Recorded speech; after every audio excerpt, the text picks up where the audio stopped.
हम सब जब कमाना शुरू कर देते हैं तो हमारा पहला मकसद होता है कि कहीं ना कहीं उस पैसे को बचा के इन्वेस्ट किया जाए। लेकिन हम लोगों को ये कन्फ्यूजन होता है कि हमें कहाँ पे वो इन्वेस्ट करना चाहिए। तो आइए आज हम डिस्कस करते हैं कि उस पैसे को जो हम अपने कमाई में से बचा लेते हैं उसको कहाँ पे इन्वेस्ट किया जाए और क्यों इन्वेस्ट किया जाए। तो how to decide investment avenue, ये आज का टॉपिक है। Let's move forward. तो दोस्तों, सबसे पहली चीज़ जो कंसिडर करने की है वो है रिस्क प्रोफाइल। हमें ये समझना पड़ेगा सबसे पहले कि आखिर रिस्क प्रोफाइल होती क्या है और इस रिस्क प्रोफाइल को जानना क्यों ज़रूरी है और इस रिस्क प्रोफाइल को जानने का तरीका क्या है। तो आइए हम डिस्कस करते हैं इन सारे प्रोफाइल क्या होती है वो आपको इस वीडियो में पता चल जाएगा। जानना इस रिस्क प्रोफाइल को ज़रूरी इसलिए है क्योंकि जब हमको रिस्क प्रोफाइल पता होगी तभी हमको ये पता चल पाएगा कि हमें कहाँ इन्वेस्ट करना चाहिए इस पे। तो सबसे पहला हमारे पास पॉइंट आया कि हाउ, आखिर हम इसको जज कैसे करें कि हमारी रिस्क प्रोफाइल क्या है। तो सबसे पहली इसमें जो चीज़ हमको कंसिडर करनी है वो है एज, आपकी उम्र क्या है, प्लस आपकी लाइबिलिटीज़ क्या है एंड आपका इन्वेस्टमेंट नेचर क्या है, यानी कि आप किस तरीके से इन्वेस्टमेंट्स करना चाहते हैं, आपका नेचर किस प्रोफाइल का है, वो भी हमें जज करना बहुत ज़रूरी है इसमें। तो दोस्तों, एज, लाइबिलिटीज़ एंड नेचर, ये 3 फैक्टर्स हैं जो कि आपको डिसाइड करते हैं आपके रिस्क प्रोफाइल क्या है। इसमें से हम एज इजीली पता हमको होता है कि क्या है। हम ये भी डिसाइड कर सकते हैं कि हमारे लाइबिलिटीज़ क्या हैं, उसको पता करना भी बहुत आसान है। लेकिन नेचर कैसे पता किया जाए, तो इस नेचर को पता करने के लिए हम एक थ्योरम बनाई है, हमने एक क्वेश्चनेयर बनाया है। तो आइए हम कैलकुलेट करते हैं नेचर को। तो स्क्रीन को अच्छे से देख लीजिए और इन 5 क्वेश्चंस का आंसर दीजिए। एक पेपर ले लीजिए, पेन ले लीजिए और उसमें लिख लीजिए कि ए, बी या सी में से आप क्या चुनते हैं। पहला सवाल है, आप क्या करियर चाहते हैं लाइफ में?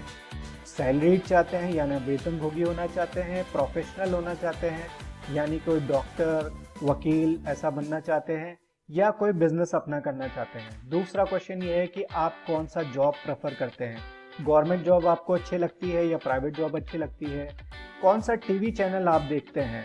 बहुत साधारण से सवाल हैं, बहुत सिंपल क्वेश्चंस हैं। आज तक आप देखते हैं या डिस्कवरी आपको देखना ज़्यादा पसंद है या CNN आपको देखना ज़्यादा पसंद है। कौन सा एनिमल यानी कौन सा जानवर ऐसा है जिसको आप एज ए पेट रखना चाहेंगे। पेट का मतलब आप जानते ही हैं, पालतू जानवर जिसको आप रखना चाहते हैं। क्या वो चिड़िया है, क्या वो घोड़ा है या फिर टाइगर को आप रखना चाहेंगे। और 5वां सवाल है, इन सिचुएशंस अपनी लाइफ में इन सिचुएशंस में से कोई एक चुनिए। क्या आपको 5 करोड़ दे दे रिटायरमेंट पे लेकिन हर महीने 20,000 आपको जीवन भर निकालना पड़ेगा, ये आपको चाहिए। या सेकंड ऑप्शन आपको दे दें कि 1 लाख रुपया महीने का ले लीजिए और 50 लाख रिटायरमेंट पे ले लीजिए। तीसरा ऑप्शन आपको दे रहे हैं कि 50% चांस है कि आपको 100 करोड़ रुपया आपको 10 साल बाद मिल जाएगा लेकिन रिटायरमेंट पे 1 रुपया भी नहीं मिलेगा। तो इन 3 ऑप्शंस में से आप क्या चुनते हैं, इन ऑप्शंस को चुन लीजिए, एक पेपर पे लिख लीजिए। तो दोस्तों, आइए नेचर को कैलकुलेट करते हैं। जितने भी ए आपके हैं उनको 10 पॉइंट दे दीजिए, सारे बीस को 20 पॉइंट दे दीजिए और सारे सीज को 30 पॉइंट्स दे दीजिए। अगर आपका स्कोर 50 से 70 के बीच में है तो आपका लो रिस्क नेचर है। अगर आपका स्कोर 70 से 110 है तो आपका मॉडरेट रिस्क नेचर है। और अगर आपका स्कोर 110 से ऊपर है तो आपका हाई रिस्क नेचर है। तो दोस्तों, हमने नेचर समझ लिया, हमने रिस्क प्रोफाइल समझी है, आगे हम बढ़ते हैं। आइए अब देखते हैं कि रूल ऑफ रिस्क प्रोफाइल क्या है। रूल ऑफ रिस्क प्रोफाइल मतलब कि आपके रिस्क प्रोफाइल क्या है एक्चुअली। इसको जानने के लिए बहुत सी चीज़ें हमको कंसिडर करनी होती हैं। 2 एक्सेस मैंने इसमें बनाए हैं।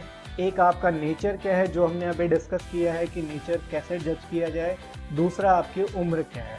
इन 2 चीज़ों को कंसिडर करते हुए हमको ये समझ में आ जाएगा कि आपके रिस्क प्रोफाइल क्या है।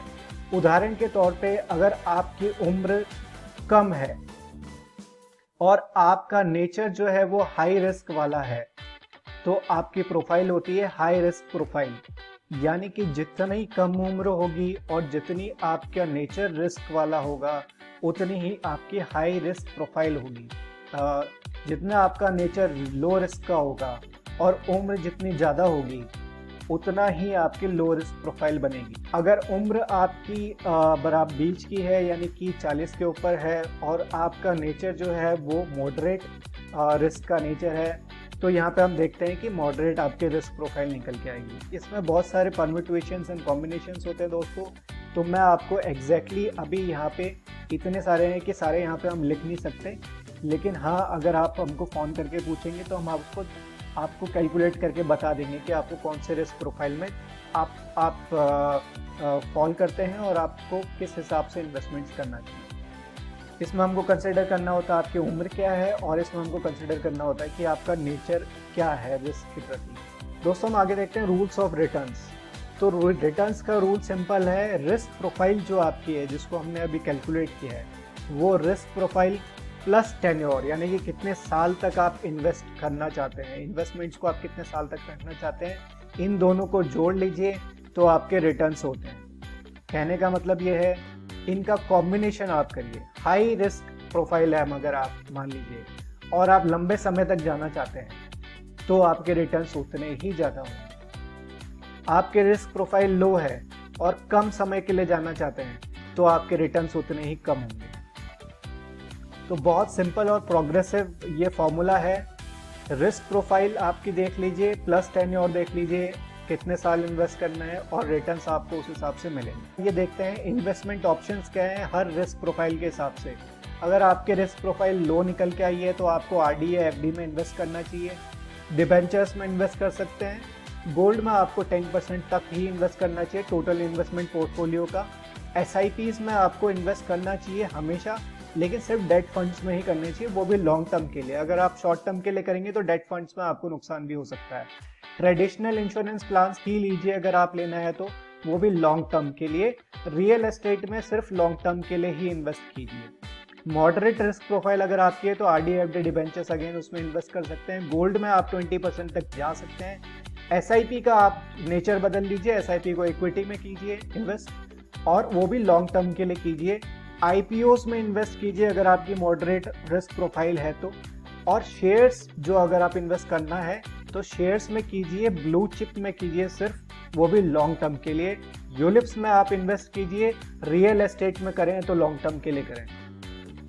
अगर आपकी हाई रिस्क प्रोफाइल है तो आपको 10% एफडी में रखना चाहिए, इससे ज़्यादा आपको फिक्स डिपॉजिट्स नहीं रखने चाहिए। रिकरिंग डिपॉजिट्स बिल्कुल मत रखिए। एसआईपी कीजिए, एसआईपी में हमेशा हर किसी के लिए बोलता हूँ एसआईपी करना बहुत ज़रूरी है, लेकिन यहाँ पे एसआईपी किस में करना है वो चेंज हो जाता है प्रोफाइल के हिसाब से। तो यहाँ पे हाई रिस्क प्रोफाइल में आपको एसआईपी इक्विटी में करनी चाहिए, हमेशा लॉन्ग टर्म के लिए ही करनी चाहिए। बल्क इन्वेस्टमेंट्स आप कीजिए इक्विटी म्यूचुअल फंड्स में, लेकिन वो शॉर्ट टर्म के लिए कीजिए अगर आपकी हाई रिस्क प्रोफाइल है तो। गोल्ड आप बढ़ा दीजिए 20% तक। रियल एस्टेट फंड्स में इन्वेस्ट कीजिए, प्राइवेट इक्विटी फंड्स में कीजिए, स्ट्रक्चर्ड प्रोडक्ट्स में कीजिए, एंड डेरिवेटिव्स में इन्वेस्ट कर सकते हैं। डेरिवेटिव्स जो हो सकते हैं वो आपके कमोडिटी भी हो सकते हैं, आपके शेयर्स के डेरिवेटिव्स भी हो सकते हैं। और अगर आप बहुत ज़्यादा रिस्क प्रोफाइल बहुत ही ज़्यादा हाई रिस्क प्रोफाइल होगी तो मैं कहूँगा कि आप करेंसी डेरिवेटिव्स में भी इन्वेस्ट कीजिए।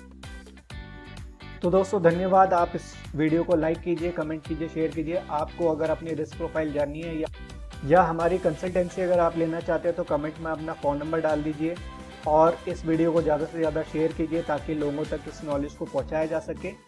Thank you.